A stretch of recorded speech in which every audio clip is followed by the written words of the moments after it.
halkan waa janalkii Maslaxyari official maanta waxaan joogaa xarunta Qantiga Dhadhaab qaasatan naga helay waxaan rabaa dhalinyarada Soomaaliyeed oo ku nool xarunta Dhadhaab inaad dareen gudida ama quraan aan soo dhigo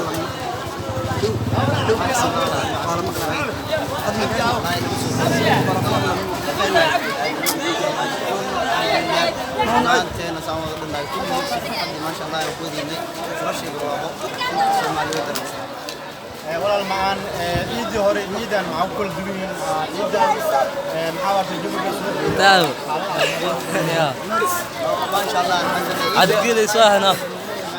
نرجع يا غزال يا ورطة اليوم والله المعان Maslaxyari official يا مان سلامة يا قراولا يا مان سلامة ما شاء الله مدة ما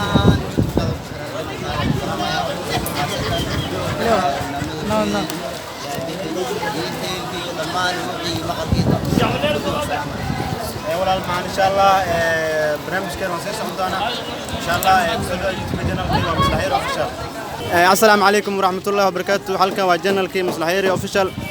maanta u saa ujeedaan waxaan joogaa xarooyinka Dhadhaab qaasatan naga helay walaal macaan magacaadiyo magacaygu waa Israaciil Ali waxaan joogaa xarada naga helay ciid mubaarak aan leeyahay asxaabtaada soo meesha waxaan ka salaamayaa ilmihi abtigay oo ku nool jeer Ramadan ciid wanaagsan ما شاء الله السلام عليكم ورحمة الله وبركاته waxaan joogaa xarooyinka Dhadhaab qaasatan naga helay maanta waxaan joogaa xarada naga helay dadka umma Soomaaliland raa barnaamij maalinta ciida inaan ka wareysto walaal macaan ku soo dhawow السلام عليكم ورحمة الله وبركاته مقعي قبل إبراهيم walaal يا أنت كسلام سامانتن أو عيد عرفت إنا لو ذاكتي الصومالية بنا سلامة ولا شيء عاملين السلام ما شاء الله عيد وناكسن ما شاء الله thank you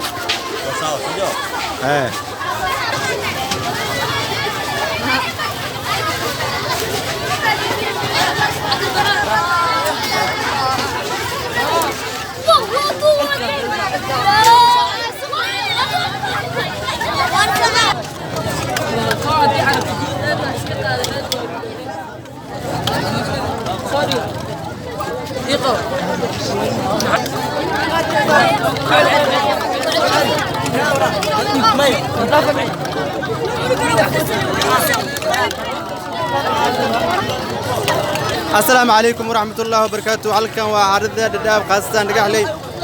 إن شاء الله maanta waxaan joogaa عرض naga helay qaasatan naga helay joogaa waxaan rabaa umma Soomaaliyeed inaan barnaamij aan la wadaago walaal macaan ku soo dhawow magaca saddexan iyo ku soo dhawow أيوة عبد الله حسين walaal macaan yaa inta ka salaamaysaa maalinta ciid iyo dareenkaada rabta inaad la wadaagtid صومالية بنا لبنا yaa inta ka salaamaysaa yaa maanta inta ka salaamaysaa YouTube channelkayga صومالية اسمع السلام عليكم ayaa walaal macaan waa mahadsantahay walaal qaali السلام عليكم ورحمة الله وبركاته halkan waa xarada naga helay qaasatan waxaan joogaa meesha suuq oo mootooyinka laga raaco walaal macaan magaca saddexan iyo ku soo dhawow barnaamijka magacii saddexan cabdiraxmaan ibraahim muuse madaxdayaan jooga aad u faraxsanahay salaama hooyada joogto mandheera aabee joogo kaakuma familka cidna waa salaama ciidan aa ka fiican ما شاء الله السلام عليكم ورحمة الله وبركاته halkan waa Maslaxyari official YouTube walaal macaan ku soo dhawow magaca saddexan iyo meesha joogtid sacab cabdullaahi nuur dhagaxay walaal macaan yaa inta ka salaamaysaa dareenka ciid iyo la wadaagtaa soomaalida dhan baa salaamaya qaasatan yaa salaamaysaa dhammaan family-ga salaamaysaa cabdullaahi ما شاء الله thank you